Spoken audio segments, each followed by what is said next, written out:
Hi, what did you think of your first Glitza experience?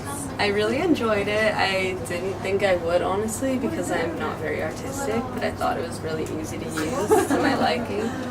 Good to hear. Can you see any other places in your everyday life, like maybe in your home, that you could use Glitza there that you didn't get to use today? So you try, if you like it, then you can use it. I just feel like it's something that like I would use with my friends. Like it kind of depends what we would want to use it for. Like maybe for like presents to someone. I don't know, to put it on like appliances, like kitchen, like plates, or not necessarily, you know, like bowls, like stuff like that.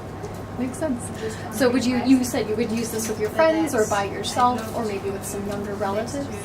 Yeah, younger relatives, but even like friends my age, like I feel like there's not that many arts and crafts anymore that people like to do, so I feel like it's one of those that it's easier to use than most and like more fun.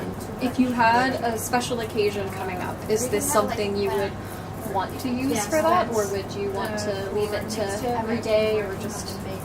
I think it's something that it does make a mess, so it would definitely need to be more on like special occasion. But I do think that there aren't that many arts and crafts left. A lot of stuff is now on like social media, on phones, so like it's fun to do something with your hands for a change.